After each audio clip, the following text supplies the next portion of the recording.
Hello, welcome to Booksuda. I am Sandy, and the reason I'm pointing out my name so profusely is because I just watched, and I'm very honored by, ACOS's booktuber shoutout video, and she mentioned me as the channel to which she had last subscribed, so thank you very much. I'm so honored, and but I wanted to make sure that you knew that my name was Sandy. Moving on to another mention. Today, as you have told from the title, I'm sure, I'm here to do the Time and Place BookTag, because I was tagged by Erin Dillman. Hello! I'm also extremely honored because this is the first time I've ever been tagged by anyone ever, so thank you so much! I really enjoyed your video, and I do love this tag. It's by Jen Campbell, one of my favorite booktubers, and so I have 10 books, as the tag goes, to show you that are very special to me because they were with me at certain points in my life. I've arranged them in chronological order. So I will start the furthest in the past and work forward. The first book, this is the oldest one that I have, and I read this a lot when I was a child. It's called Captives of Time by Malcolm Boss.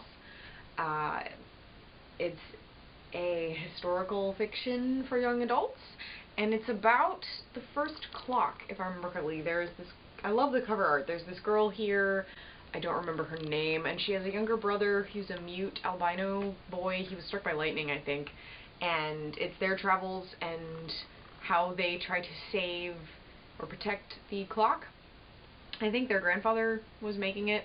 I loved this book so much as a kid, and I think, yeah, my original bookmark is still in here, which has, like, my handwriting from when I was really young. I don't know how old this book is or how old I was when I read it, but it's one of my few remaining books that I have the actual copy of from when I was a child, so this book is very special to me. I would like to reread it someday because I'm sure I would get so much more out of it now that I'm an adult. I loved this book. I loved it. I love it. I still love it. This is Terry Goodkin's Wizard's First Rule, and to me, this book means study hall. Actually, it reminds me of a friendship that I hold very dear in my heart with my friend Laura. She introduced me to so many things that I love now, including this book series. She introduced me to Japanese culture, Japanese anime and manga, so thank you if you ever see this.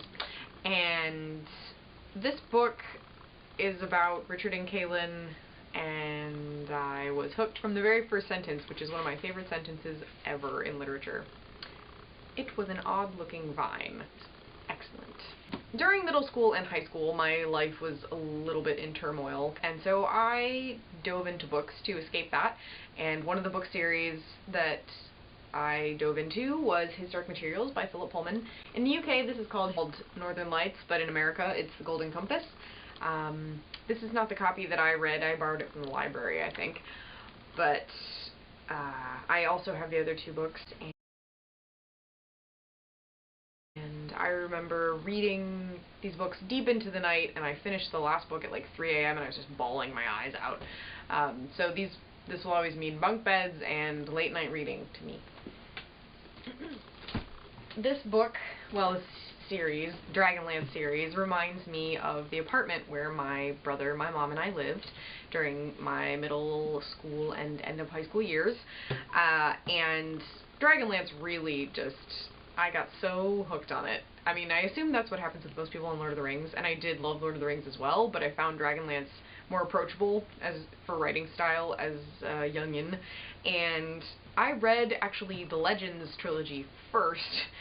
You're supposed to read Chronicles and then Legends, you know, that's how the series goes, but I liked the covers of the Legends ones and just picked them off randomly in the library shelf, and borrowed them all from the library. But now I own all of the books, and this is my copy of the Annotated Chronicles by Margaret Weiss and Tracy Hickman. The reason I'm showing you this set as opposed to the Legends set, because those books are dear to my heart, is I have a specific memory of one of these books where Sturm Brightblade, if you know the series, he's a very pious knight, and you know, always does what's right and everything, and there's this part where they're trying to get him to help out, and Tannis is like, there's a woman in danger, and Sturm is like, okay, I'm gonna go. you know, that solved it, just that he needed to help a damsel in distress. And I remember just laughing so loud, like my entire family looking at me like I was nuts.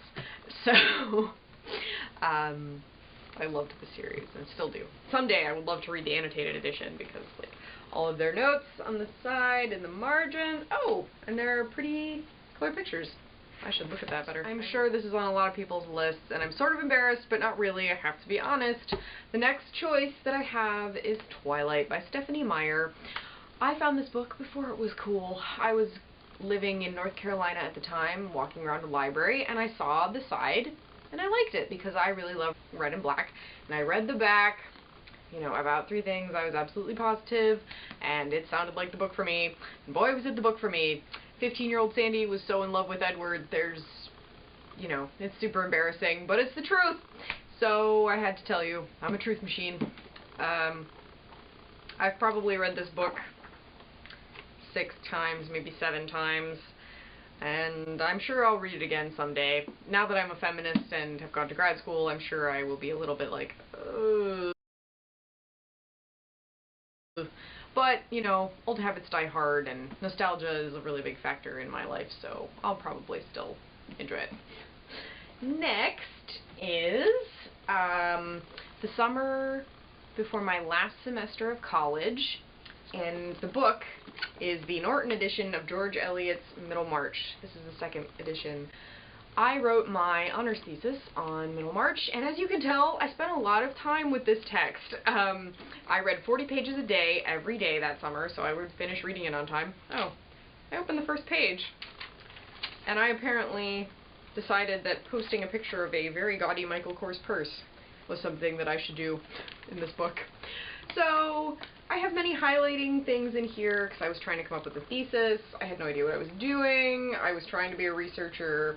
I eventually did write a paper, and it probably was crap, but I did write it, and I spent an entire summer with this book. I love it. I would love to read it again without the pressure of trying to, you know, say something scholastically relevant about it. I highly recommend it. If you've never read George Eliot, she is tough, but she is so worth it. Like, give yourself a few chapters to get into her mode of speaking, and I guarantee you'll love it. Jumping ahead, the summer when I graduated undergrad, right before I went to graduate school, the Mortal Instruments series by Cassandra Clare is very special to me. I picked up the first book when my significant other and I were on vacation in Miami, and I saw the trailer for the movie and was like, I want to read those books. And man, I got hooked so deep. I've just picked out City of Fallen Angels because, as you may see, US watchers, this book is different from your edition if you have all the paperbacks, because this is one that I bought in the UK, because after Miami we went to London and Paris, and I'd finished the 1st through 3rd books and I had to have the 4th and the 5th one, so I bought them at Waterstones, I want to say. I wonder if the receipt's in here. No, it's not, sadly. But so I lugged the entire Mortal Instruments series with me all across the world, and now they sit on my shelf, and I'm very happy. I love these books like nothing else. Okay, so this might be a little bit of a duplicate thing, but it's not for me. This next book is the finale of the Infernal Devices trilogy by Cassandra Clare. I read it in the same summer, right before I started graduate school. This book in particular, though, this moved me in a way that most books do not. I spent the last hour as I finished this book, and like 45 minutes afterwards, just bawling my eyes out. I loved it so much because my specialty is Victorian literature, and I thought Cassandra Clare did a wonderful job of making a Victorian London that seemed viable, and she really got the spirit of the time. This book is very special to me. And I was lucky enough to get one of the collector's editions with like the flap decorated on the inside. The other 2 books I just have the paperback because I read these books in like a 4-day stretch. I think this is my favorite trilogy. Well, now I'm thinking, but there's Lord of the Rings and there's Dragonlance. So for young adult books, this is my favorite trilogy and always will be. penultimate title is Jonathan Safran Foer and Extremely Loud and Incredibly Close. If you've watched some of my older videos, you may already know the connection I have with this book, but I read it on the way up and back home from visiting two of our friends who just had a baby yesterday. Congrats to them if they see this. And I was reading in the car. I was like making myself a little pillow fort so I could read without seeing the, without getting car sick. And I finished right before we got to my parents' house, and I just talked with my family about this book. So I will always remember that conversation and connect it to this copy. Now, the last book is one that I'm still reading, actually. I'm currently reading Outlander by Diana Gabaldon, if that's how you say it. And the copy that I'm reading is actually not the copy that I'm going to show you. This copy will look familiar to Akos. She convinced me to go back to the thrift store and pick up the copy that I did not get before, and I'm so glad I did. I love this copy, but I don't want to damage it by carrying it around, so I'm going to take the other copy with me. Let me go get it.